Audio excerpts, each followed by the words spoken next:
Assalamualaikum warahmatullahi wabarakatuh. Selamat datang teman-teman. Selamat menyaksikan ya. Perkenalkan, saya Qoniatul Abidah, mahasiswi Prodi Psikologi UIN Songo. Di sini saya akan menjelaskan tentang materi psikologi perkembangan anak dan remaja berkebutuhan khusus terkait perkembangan ARPK yang ditinjau dari emosi dan seksualitasnya. Nah, sebelum itu saya akan menjelaskan sedikit tentang anak dan remaja berkebutuhan khusus. Pada intinya, remaja berkebutuhan khusus adalah remaja yang memiliki perbedaan dalam keadaan dimensi penting dari fungsi kemanusiaannya. Mereka secara fisik, psikologis, kognitif, atau sosial terhambat dalam mencapai kebutuhan dan potensinya secara maksimal, sehingga memerlukan penanganan yang terlatih dari tenaga profesional. Nah, di sini langsung saja ya, kita akan membahas perkembangan emosi dan seksualitasnya. Sebelumnya, apa toh emosi itu? Nah, emosi adalah, dalam pandangan Crow and Crow, ia menyatakan bahwa emosi yaitu pengalaman afektif yang disertai dengan penyesuaian diri tentang keadaan mental dan fisik. Wujudnya berupa tingkah laku yang tampak. Pada intinya, emosi adalah reaksi yang timbul akibat rangsangan dari luar maupun dari dalam individu.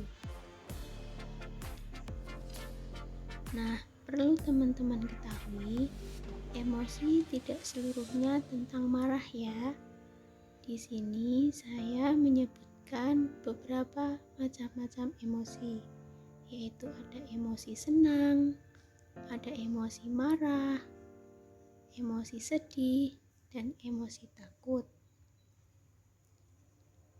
Selanjutnya, kita masuk ke pembahasan perkembangan emosi ARPK ya. Yang pertama yaitu terhadap tunanetra. Anak tunanetra atau remaja tunanetra, emosinya yaitu sedikit mengalami hambatan karena disebabkan oleh keterbatasan kemampuannya dalam proses belajar. Kemudian tunarungu. Perkembangan emosi tunarungu yaitu dengan kekurangannya dalam pemahaman bahasa lisan maupun tulisan ataupun tulisan. Kemudian pada tunagrahita, perkembangan emosinya terbatas pada emosi yang sederhana. Ia bisa memperlihatkan, namun sukar untuk menggambarkannya. Kemudian pada autis, perkembangan emosinya mengalami gangguan perasaan serta gangguan emosi yang dilihatkan dengan perilakunya, seperti tertawa sendiri, menangis, kemudian marah tanpa sebab. Nah, itu tadi ya seputar perkembangan emosi ARPK. Selanjutnya kita masuk ke pembahasan perkembangan seksualitas anak dan remaja berkebutuhan khusus.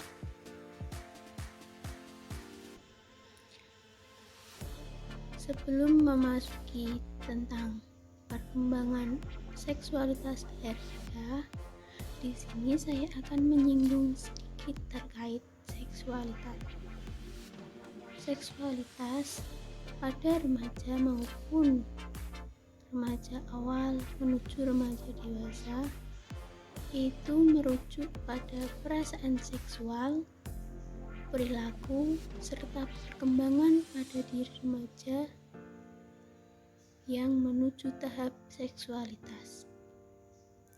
Seksualitas meliputi aspek yang sangat penting dari kehidupan remaja tersebut. Nah, lantas bagaimana perkembangan seksualitas pada anak dan remaja berkebutuhan khusus?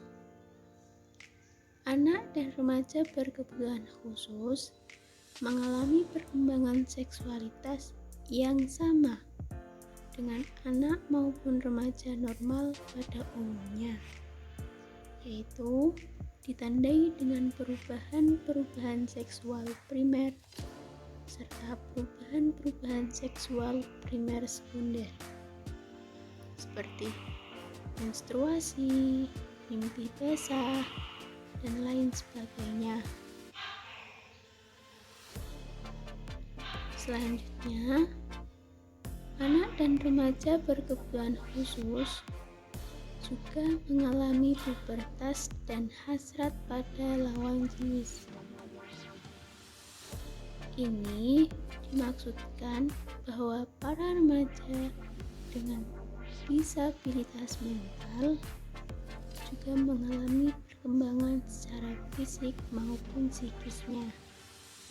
Meskipun perkembangan tersebut jauh lebih lambat daripada anak dan remaja normal pada umumnya. Sedangkan pada disabilitas tunarungu relatif sama dengan anak-anak pada umumnya. Kekurangan mereka hanya pada organ pendengaran dan pengucapan saja. Kemudian, kecenderungan untuk menyukai lawan jenis pun sama, tidak ada bedanya.